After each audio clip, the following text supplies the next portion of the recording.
Dahil gutom ka, ito ang pagkain. Pero hindi pagkain ang dinala ng diablo, kundi bato. Right. Para sukatin ang kapangyarihan ng Panginoon that if thou be the Son of God, are you the Son of God? Amen. Yes. This is the Son of God. Amen. The flesh Amen. man. Amen. Hindi mo pwede, this is the Father. Alright? Right. Yung sinabi that I, the flesh man, and Father, my Father, the Word man, the Spirit, are one. Amen. So, the Son of God, if we are claiming that, sabi ng John 1:12, but as many as receive Him, to them give He power to become the sons of God. Amen. Now, if we are claiming that we are the sons of God, are you listening to me? Amen. If you are claiming that you are the sons of God, oh my God. That is that, ito yung sinasabi na ito yung panahon ng dan ka nagkamali. Pero hindi po pagkakamali. Yun ang tamang mali. Yes, tamang mali. Tamang Amen. mali. Tamang correct. Correct mistake. Bakit? Kasi doon ka susukatin eh. Proud ka naging third coming ka. Proud ka may mensahe ka ngayon. Proud ka may propeta ka ngayon. Proud ka ganun. Rejoice na rejoice ka sa mensahe mo. Masarap ang kinakain mo pagdating sa mensahe. Akala mo, wala ng trials. As long that you are in the terrestrial body, remember that, sabi ni Brother Miko, the last word of the trial. Amen. Remember that? Amen. Siya mismo nagsabi, siyang nakasilip nun, trial. Yung last 5 words, or 5 letters, doon sa terrestrial. Trial talaga eh. As long that we are in the flesh man, the trial is still there. Amen. And God put it into you. And to us. Dinadala ka sa ganong sirkumstansya ng Diyos. Hinayaan kang dalhin. Sabi ni Pedro, mag-rejoice ka. Biro mo, hinang-hina ka na. Dahil grabe ang problema ang dinadanas mo. Sasabihin sa'yo ni Pedro, advise mo nga ako anong gagawin ko. Talagang tagilid na ako ngayon. Sabihin ni Pedro sa'yo, mag-rejoice ka. Hindi yung pa-rejoice ha. Rejoice, rejoice. Let the people be God. Pa-rejoice, rejoice. Let the people be God. Oh. Taga Mindanao kasi yung kumanta. One more time. Ano yun? Dolores. Dolores daw. The Lord reigns, Dolores. Amen? Amen. God permitted that temptation and God put us into the wilderness to be tempted. Sinong hindi sinubok dito? Ng human spirit. Alam natin, ang Diablo, hindi po siya yung flying from the moon. Then biglang dumating siya, sabihin, hello, okay. Hindi po ganun ang the human spirit, the old dragons, the serpent is always there. Amen. Nandyan siya lagi. Hindi siya hiwalay sa'yo. At itong, ayokong banggitin nyo, itong salot na human spirit na ito, ay siyang nagdadala ng kamalasan sa buhay mo. Pero yung kamalasan na yun, kapag napanagumpayan mo, praise God. Amen. Thank you, Lord. Amen? Amen. Oh, pinipermit ng Diyos. Ito, gutom ka. Gawin mong tinapay ang batong ito at kumain ka. The lust of the flesh. Alam niyo mga kapatid, marami kasi, sabihin natin, maraming desire ang ating laman. Sabi ko nga, nag-seminar kami sa Bicol, tinanong ko rin kanina doon, saan nagpasimula ang dream? Kasi, di ba, faith without work is dead. Yes. According to the book of James. Sabi ni ate doon sa Facebook, dreams without hard work is nothing. Can you say amen? Amen. Kaya kung saan daw nagsimula ang dream? Where that dream came from? Sagot nga. May bonus kayo pag nasagot nyo. Huwag kang sumagot. Huwag kang sumagot. Huwag kang sumagot. Kasi nag-isip din ako, saan mga magaling ang pangarap? Dahil ang pangarap kapag hindi mo sinabayan ng hard work, ang pangarap mo na yan ay mananatiling pangarap. Yes. Ano, nangarap ka ng kotse. Inantay mo na lang na dumating, wala kang ginawa. Mananatiling pangarap na kotse yan. Mm. Nakuha niyo ang punto? Amen. So, saan galing ang pangarap? Daliin na natin. Saan nakikita? Sa mga desires. Kapag nakita mo, magkakaroon ka ng desire. Gandang kotse yun ha. Gandang cellphone yun ha. Hello? Ngayon, nung makita mo, papangarapin mo ngayon na mapasayo. Mm. Tama ba? Amen. Nagkaroon ka ngayon ng desire. Kaya mag-hard work ka ngayon, magtatrabaho ka, magne-negosyo ka, kung ano-anong gagawin mo para yung pinangarap mo na ganong bagay ay mapasayo. Action. Are you with me? Amen. Amen. Can you say amen? Amen. So, yun yung bagay na saan galing yung pangarap? Saan nakikita mo? Halimbawa, damit. Desire ng flesh man yan eh. Di ba? Naalala yung sinabi ng Pastor Bingin, Pastor Philip, kapag dating sa mga matrikula, handa nating ipangutang ang matrikula ng ating anak. Kahit pirasok natin ang 5-6. Tama? Amen. Kapag gadgets, cellphones, or laptops, or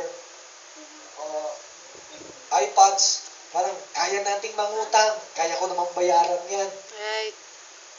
Pero pagdating sa Lord, sabi ko nga kanina sa church, pagdating sa Lord, sabihin mo, simba ka. Sabihin mo, may trabaho ako eh.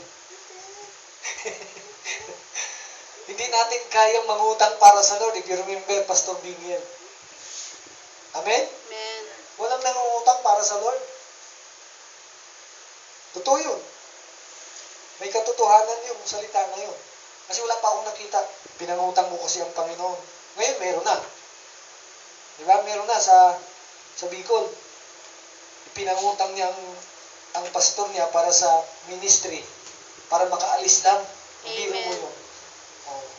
Nung pumunta ako ng Bicol, salamat kay Brother Toby, pinadalhan kami ng groceries. Hinabol sa amin sa taxi. Grocery, di salamat. Oh. Praise God. Amen. Salamat sa Lord na may ganong mga gumagawa. Ngayon, dati wala akong nakitang gumagawa ng ganon. Pero because of the message, nandun yan mga kapatid. Ngayon, balikan natin, kung kailan ka gutom, kailan ka uhaw, kailan ka mahina, ito ang desire mga kapatid. Alam nyo, nakasubukan ninyo nag-fasting. Ako, desire ko nun, makatapos ako ng 12 days. Sinubok ko ng 7 days. Halos mabiyak na yung ulo ko sa sakit, sa sobrang gutom. Sa gabi, naalala ko mga pritong galunggong na may sasamang manghang na tuyo. Napapanaginipan ko na may kasamang yung kamatis. Ay, talaga naman, grabe, sakit na ng ulo ko. Tinalian ko na yung ulo ko sa sobrang sakit dahil sobrang gutom mga kapatid. Desire ko makatapos ng 7 days, hanggang 5 days lang talaga. Hindi ko na kaya. Kasi iba-iba naman ang gift kasi natin. Hanggang 5 days lang ako. At doon sa gitna ng fasting ngayon, mga kapatid, wala kang ibang maalala. Puro pagkain. Right. Kahit amoy ng candy, 1 kilometro mga kapatid, may nagbukas ng candy, amoy mo. Ganon kasensitive ang ilong.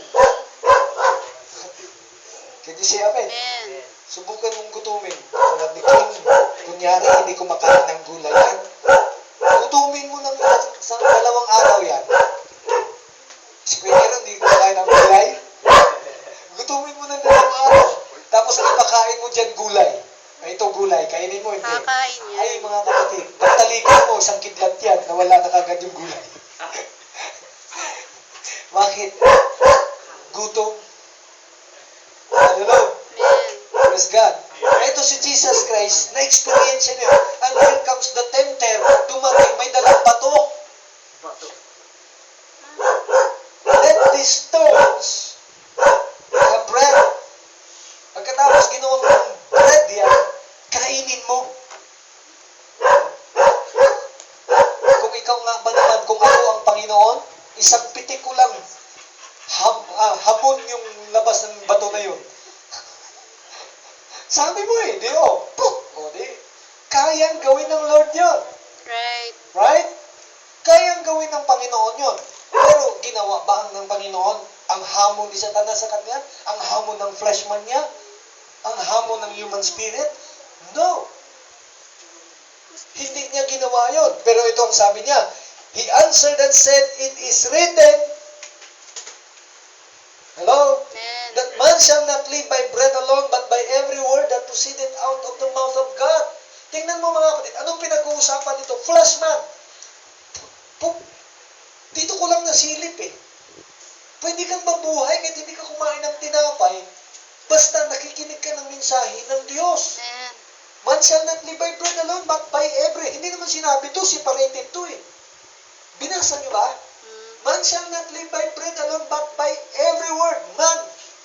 Tao. Amen. Hindi sinabi niyang word man. Yes. Tao, man shall not live by bread alone, but by every word that proceeded out of the mouth of God. Kapag walang salita ng Diyos, ang tao, patay ang tao. Yes. Amen. Cannot live. Kaya sabi ng Panginoon, hindi mo ako pwedeng tuksohin. Pakainin mo lang ako ng pakainin. Pwede kong gawin yan, Satanas. Pero, tandaan mo, pag wala ang salita, sapagat ako ang salita na bumaba mula sa langit. Amen. Amen. We are the Word. Di ba yung awit? We are the door.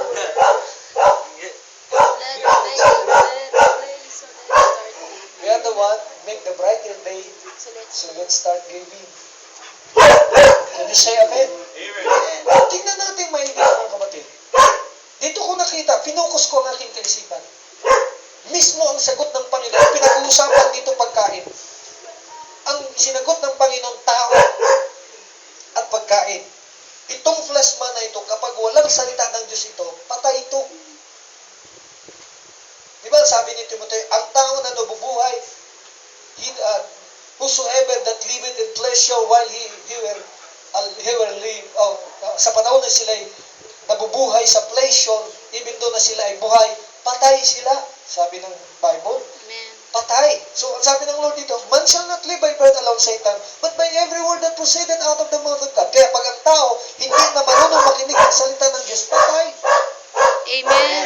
Kapag ang tao hindi na marunong pumunta sa fellowship, anong expectation mo? Patay. Buhay pa ba? Sabi ni Brother Fernando, nakausap ko yung isang kapatid na, ang galing mag-share.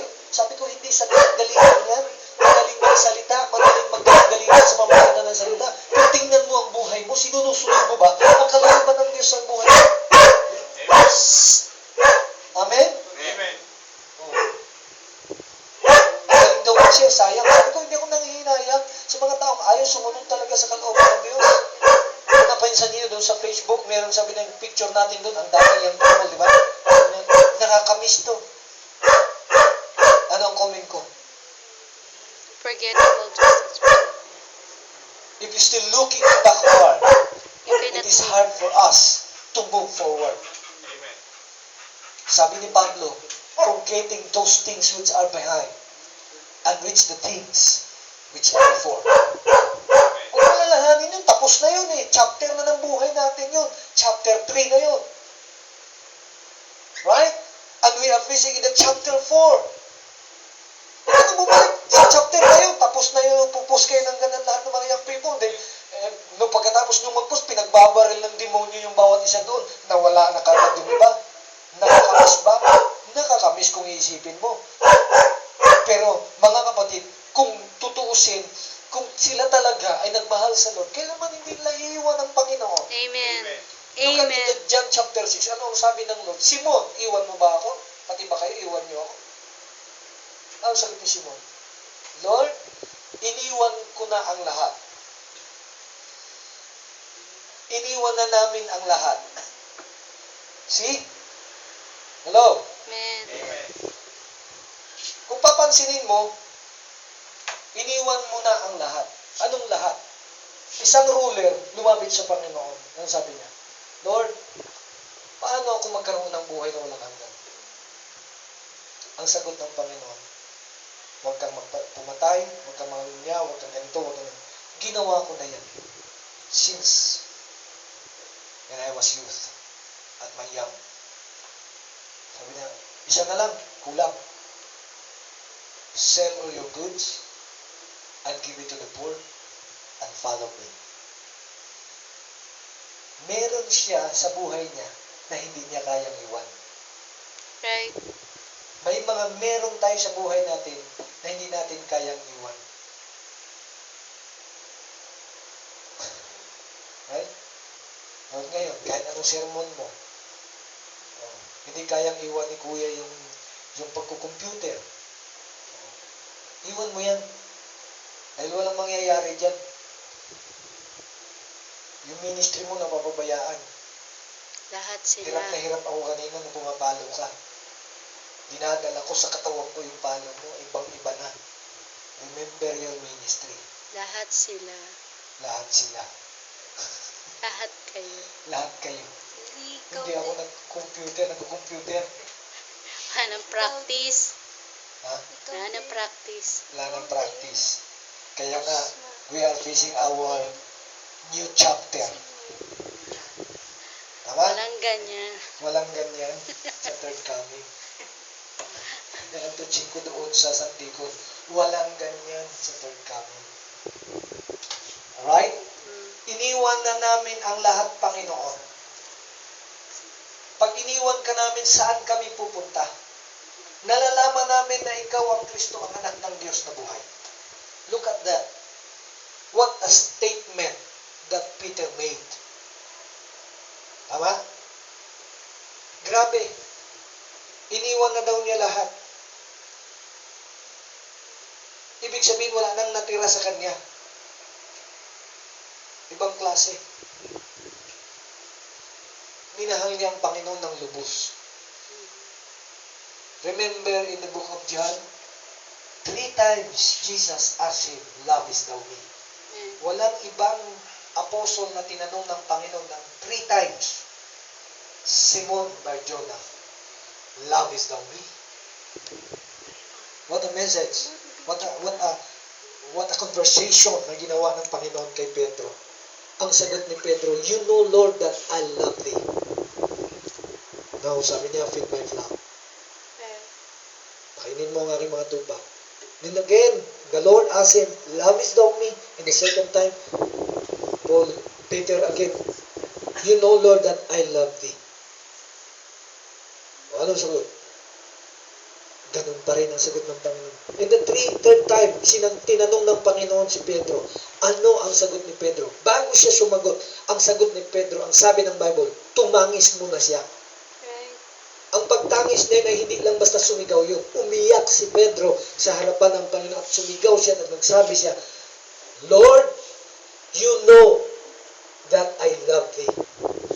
Kaya yung pagmamahal ni Pedro sa Panginoon, even though nasa kanyang kamatayan sa Book of Martyrs, ni-request ni Pedro, nung ipapako siya ng mga Roman soldiers, mga kapatid, sa krus, ano ang request niya? "Huwag ninyo akong ipakong katulad ng aking Panginoon dahil hindi ako karapat-dapat. Kung pwede lang, ang paa ko sa taas, ang ulo ko sa baba." See? Ganon yung dedication at pagmamahal niya sa Panginoon. Kaya nga, siya mismo ang nagsabi, "Let us be glad and rejoice. Greatly rejoice when the manifold temptations." Oh, grabe itong taong to. Pasaway ito sa panahon ni Jesus Christ. Alam niyo yun. Tinawag pang Satanas ng Panginoon niya. Amen? Ang daming yabang sa katawan. Pero yung love niya sa Panginoon, grabe. Siya lagi yung mayroong conversation sa Lord. Kaya ang sarap ng isang tao na laging nakikipag-usap sa Panginoon. Kaya sabi ko nga sa church kanina doon, i-restore natin yung fasting and prayer natin every Wednesday dahil nakalimutan na natin. Kaya mag-a-act na sekretary dito, ilista ninyo yung mga pang-umaga, pang-tanghali, pang-hapon. Yung pang-umaga ka sa fasting and prayer natin every Wednesday, huwag kang kumain ng umaga, alas 12 ka kakain. Okay? Amen. Pagdating ng alas 12, yung panghapon naman, huwag kang kumain ng tanghalian, alas 6 ka na kumain. Kumain ka sa umaga, huwag kang kumain sa tinghalian, kumain ka ng alas 6 ng gabi. O gabi mo alas 7 o alas 8, bahala ka. Yung panggabi naman, kumain ka ng halian, huwag kang kumain sa hapunan, bukas ka na ng umaga kumain. I-restore natin. We need that. Kasi kailangan natin magkaroon ng personal conversation sa Panginoon. Kasi doon nag-develop yung love. Subukan niyo mag-sweetheart, hindi kayo mag-usap.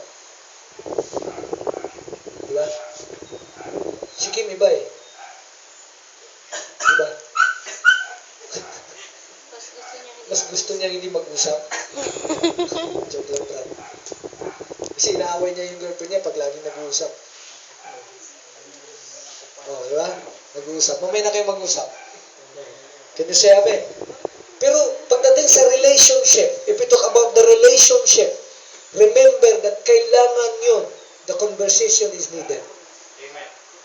Kailangan mong laging kausapin ng Lord. Kailangan lagi mong kausapin ng Word man. Kaya tingnan mo ang tao, kapag hindi kinakakausap lagi ang Panginoon, di ba, nagtatabang ang kanyang pagmamahal sa Lord? Na paano mo panagumpayan ang temptation na ito? Paano mo sasabi, it is written, ikaw mismo, hindi naka-experience ng tunay na pagmamahal ng Panginoon. How can we overcome those trials and temptations? Kaya na-overcome ni Peter yan. Biro mo sabihin ng Panginoon, bago mo ako ipagkaila, Pedro, tatilaok muna ng 3 beses ang manok. Pero pagkatapos noon, narinig niya ng 3 beses niyang i-deny ang Lord, din sabi niya doon, ano sabi ng Panginoon? Bago tumilaok ang manok, kakaila mo ako ng 3 beses, Pedro. Pagkatapos niya i-deny ng 3 beses ang Panginoon, tumilaok ang manok, hindi nag-justify si Peter sa kanyang ginawa. Anong ginawa niya? Umiyak siya at tumangis na naman siya sa Panginoon. Hindi bawal ang umiyak. Amen. Mali po yung sa third coming, hindi na pwede ang umiyak. Umiyak ka kung gusto mo. Amen? Walang magbabawal sa akin dito mga kapatid na bawal na hindi na pwede dito sa third coming ang iyakin. Anong hindi? Hindi lang iyakin, hagulgul pa. Amen? Nung nasa J-Core tayo mga kapatid, if you remember, grabe kayo mga hagulgul eh. Madaling araw, sinasabayan na kayo yung multo mga alam mo si Mrs. Prayer niya, alauna ba yun? Alas 3. Alauna ba yung sis? O may sumasabay sa kanya, meron sumasabay. Can you say amen? Pero we need that, mga kapatid. Hindi po pwede, lalo ngayon, nandito tayo sa new chapter ng buhay natin, mga kapatid, sa bagong ministry dito, sa lugar na ito. I need your support. I need your time. Every Sunday afternoon, kailangan ko kayo, kailangan natin ng isa't isa. Hayo tayo. Mamigay tayo ng mga tracts, mamigay tayo ng mga pamphlets. Pakita natin na merong gawain dito. Unahin natin itong paligid ng magkatabi-tabing subdivision na ito. Sabi ni Pastor Edwin kanina, nararamdaman ko may mga seed dito. Amen? Are you with me? Amen. And here comes mga kapatid, the next temptation. Then the devil taketh him up into the holy city and seated him in a pinnacle of the temple. Amino mo, tingnan mo ang diablo, dinala siya sa holy city. Umina ka mag-usap. Holy city. Amino mo, ang diablo pumasok sa holy city. Sa banal na siyudad. Ano ang ginawa doon? Dinala siya sa pinnacle. At alam mo yun doon sabi niya? And said unto him, if thou be the Son of God, cast thyself down, for it is written, He shall give His angels charge concerning thee, and in their hands they shall bear thee up, lest at any time thou cast thy foot against a stone. Iingatan ka na bang, patadalang ka ng ama mo. Alam mo, nakikita ko dito, pride of life. Tinutukso ng Diablo ang Panginoon. Sige nga, ikaw ba anak ng Diyos? Tumalong ka nga. Di sinabi ng Panginoon, talon lang pala eh. Kayang gawin ng Lord yun. Hello? Amen. Minsan may mga challenge sa buhay natin na para bagang ini-ignite yung pride sa buhay natin. Para bagang tinutukso na kailangan lumabas na. For how many times nangyayari sa akin dito sa third coming, yung dating Pastor Loy na nag-aral ng philosophy, nag-aral ng debate doon sa theological schools, mga kapatid, para bang gustong ginagawa, parang ilabas mo na dahil eto, dinidibate ka na, wala ka pa rin ginagawa. Pero nakita ko, ang Panginoon hindi sumabay doon. Tama? Amen. Hindi siya sumabay sa ganong challenge ni Satanas. Ano ang sagot niya, mga kapatid? It is written again, said Dan, thou shalt not tempt the Lord thy God. Amen. Huwag mong tuksoin ang Panginoon mong Diyos. Tina-challenge ka ng human spirit mo. Tingnan mo ano nang nangyayari sa'yo. Yung yabang sa katawan mo, yung pride sa buhay mo, dati tinitingala ka, dati ganito, dati ganun ka. Nung dumating ka sa third coming, ano ang nangyayari? Dumadating ka sa akin yan, nung nasa denomination kami, isang pitik ng daliri ko, kailangan ko 7,000, ito kagad 7,000 ang gaspa. Amen. Daming membro. Kaya nag-asa ko sa Lord, nung dumating ako sa third coming, 1,000, hirap na hirap pa kami. Nakita niyo ba yun? Amen. Deadline na ng 2,000 na pangako namin sa contribution ng mga churches. Lord, wala pa rin. See? Pero kung titingnan mo, mga kapatid, kapag nakapasok ka sa land of promise, you have to fight every inches of the land. Right? Amen. We have to fight every inch of the land. Ay dito, mga kapatid, hindi yung milk and honey. Hindi po tayo takanambel po doon.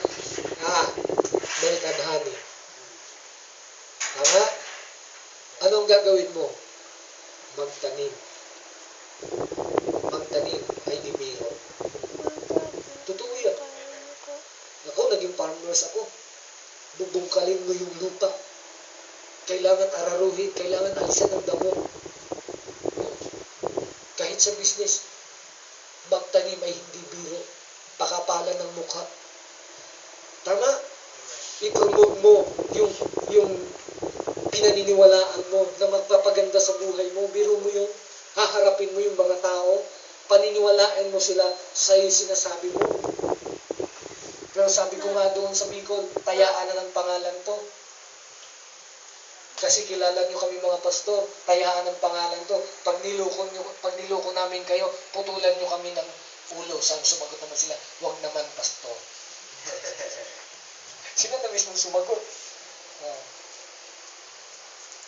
Thou shalt not tempt the Lord thy God. Right. Kailangan nandun ka sa spirit of humbleness. Maintain the right spirit na nandun ka, meron ka, mga kapatid.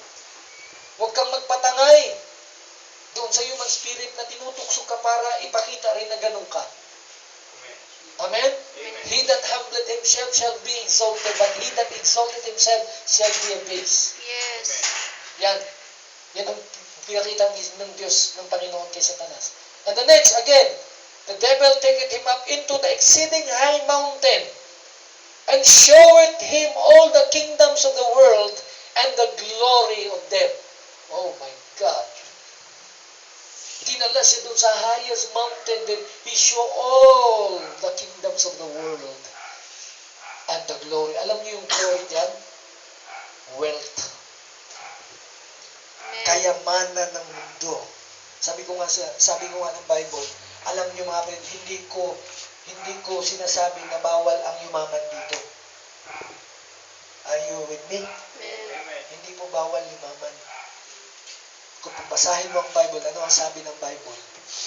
Ha? The love of man is the root of all Evil. evil.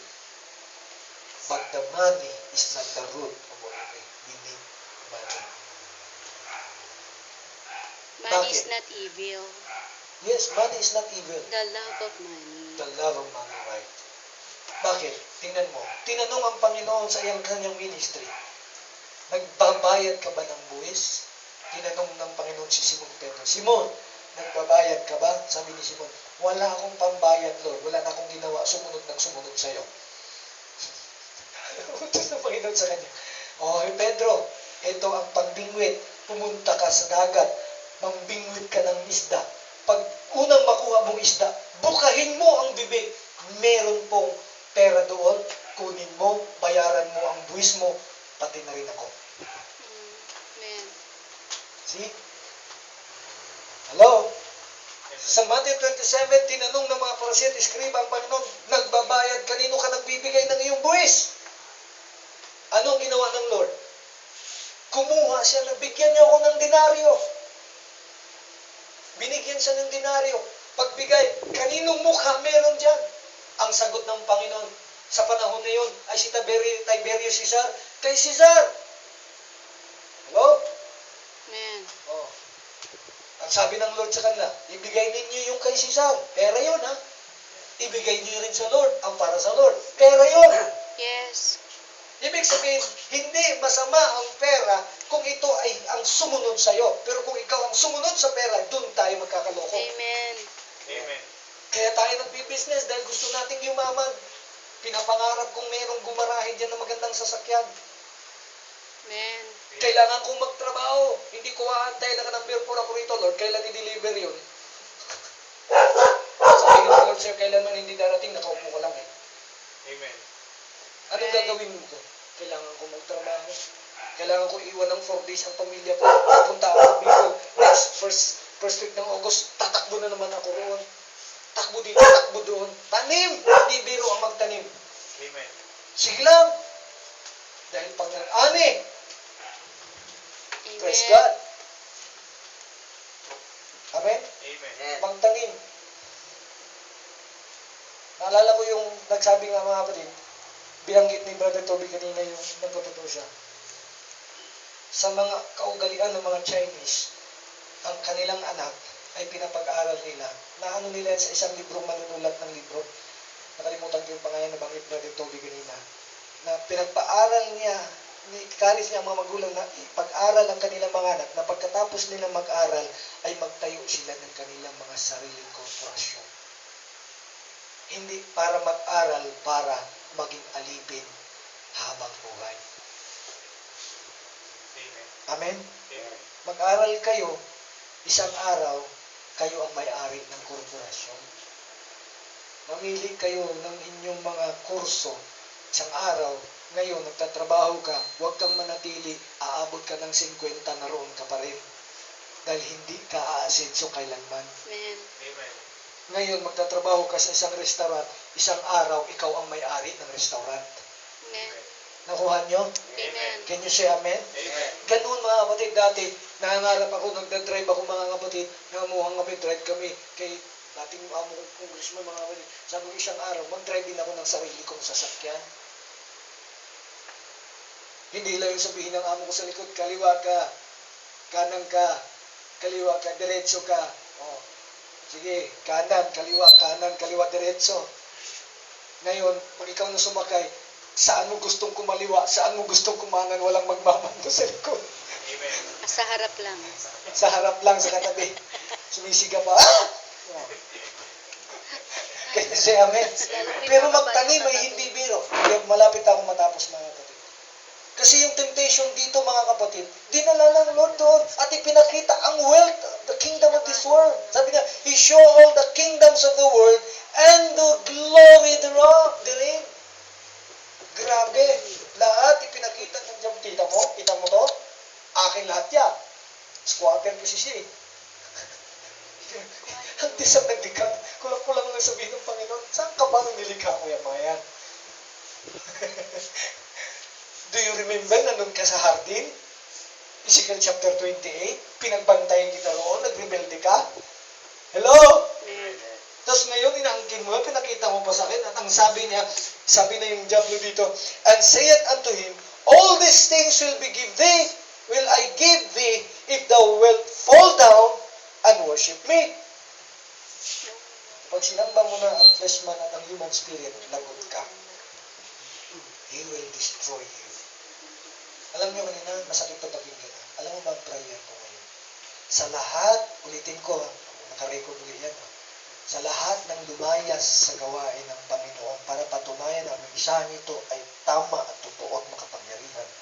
Ang prayer ko, alam niyo, God will destroy you. Masakit yan. Pero, das sa iyo doon. Why? Huwag niyo nang biruin ang mensahe. Naalala niyo yung tao na nagkutya kay Brother Branham? Grabe ang pagkutya na kay Brother Branham. Namatay. Alam niyo nakakatawa? Nung patay na siya, nung ililibing na, pasan-pasan siya nung maglilibing sa kanya. Kinidlatan mga kapatid. Yung kanyang kinagkabaw. Nahulog. Nalabas pa. Patay na kinidlatan pa. Oh. Can you say amen? Hindi natin biruin. Yan ang prayer ko. Pero ang prayer ko, samahan natin ulit. God will bless you. Amen. Nasaan na yung isang lalaki dyan? Nawawala na. Ha? Nawala na yung lalaki dito.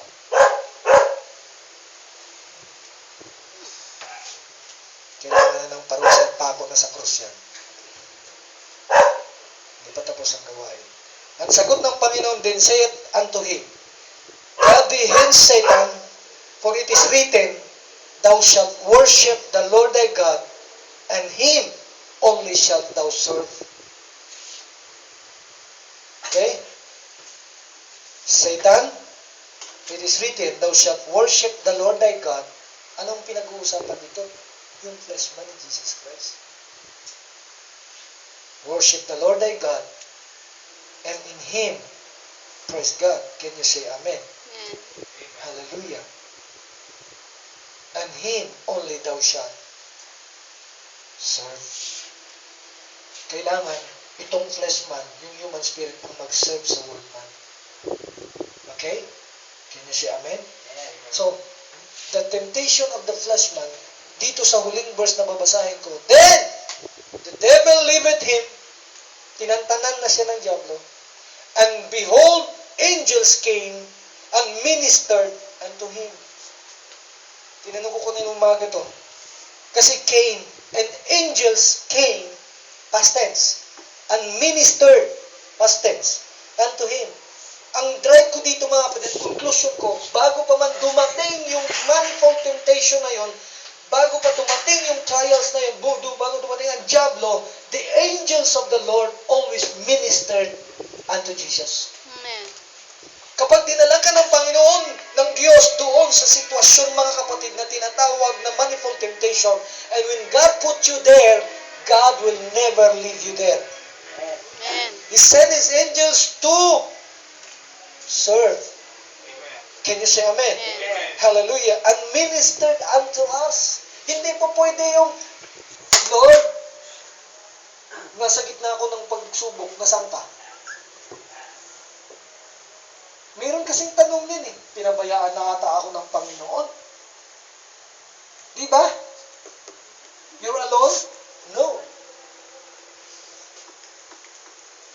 Akala mo lang, you're alone. Pero ano ang sabi ng Lord?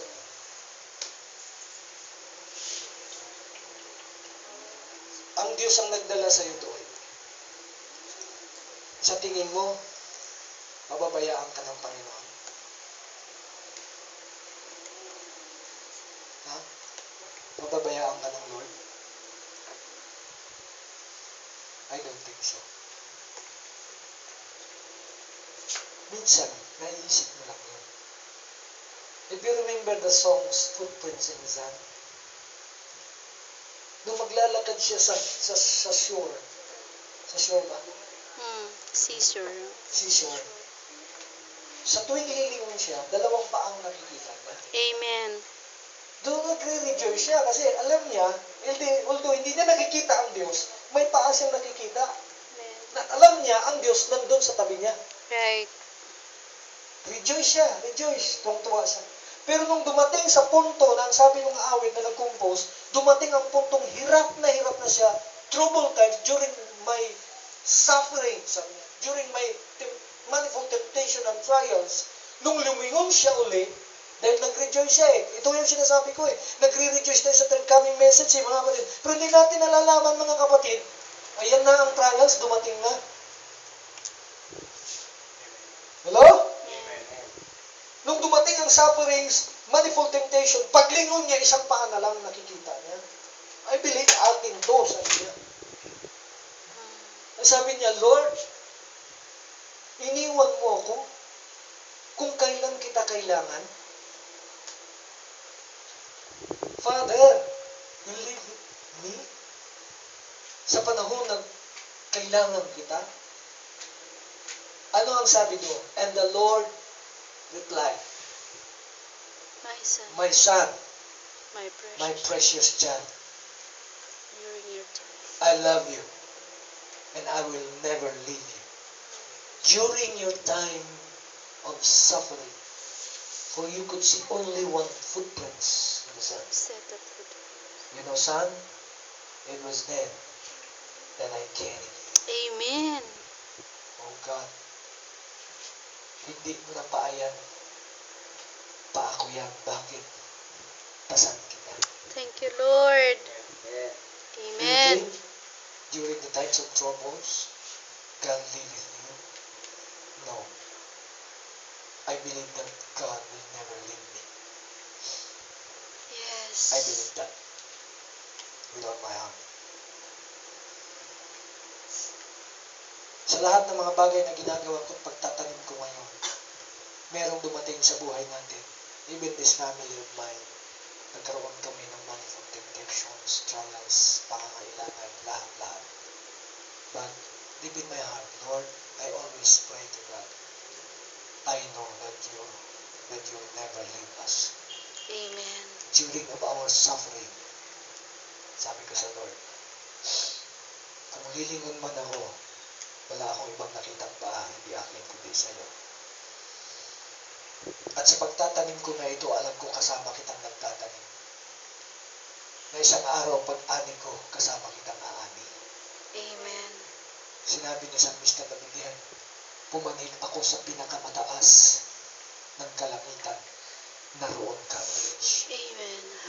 Bumaba ako sa kalaliman ng dagat at kalaliman ng lupa, naroon ka pa rin, O Diyos. At inilatag ko ang aking higaan sa impyerno, naroon ka, O Diyos. Amen. Amen? Oh.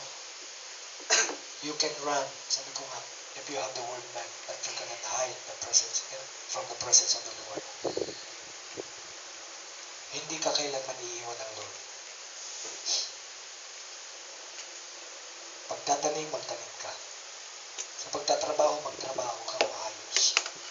God will bless you. Amen. God will bless us. Itong manifold temptation ng first man, kaya makita mo si Pedro, akala mo nagbibiro.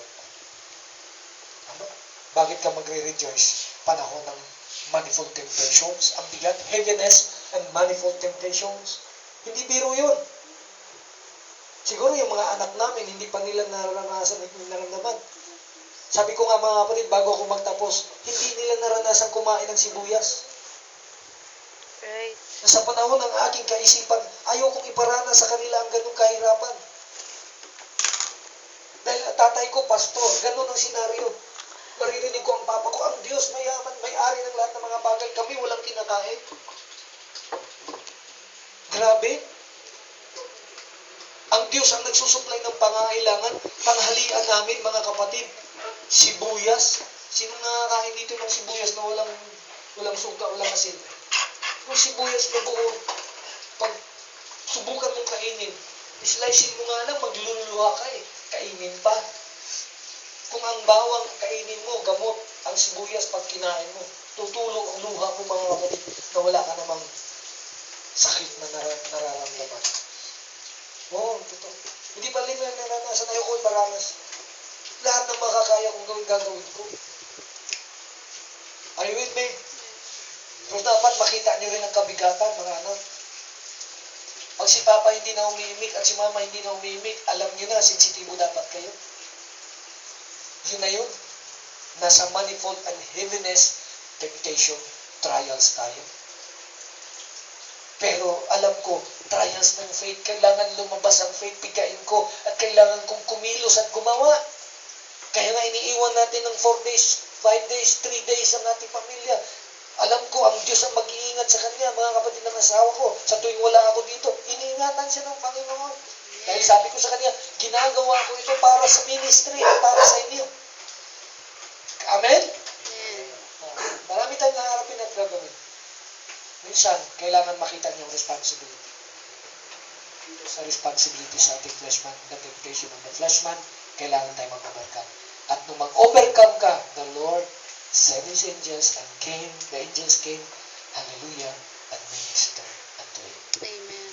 Inaaliw ka ng, di ba, bago close? Sa panahon na nandun ka sa sobrang kaisipan, nag-aanghag yung puso mo sa sobrang pag-iisip mo kung ano na lang ang gagawin mo, ano ang naririnig mo? Merong isang maliit na boses na naririnig mo na nagko-comfort sa iyo. Ewan ko, alam ko, pag may word man ka, may experience. Amen. Ako na-experience ko yan. Pag ako yumuko na nakaganyan ang kamay ko sa ulo ko, nag-iisip ako ng sobra niyan. O kaya gumanon, grabe ang isip ko niyan. Pero meron akong naririnig na isang tinig na nagbibigay lakas sa akin. Palakpakan Thank you, natin. Lord. Amen. Let us all stand mga kapatid. Praise God.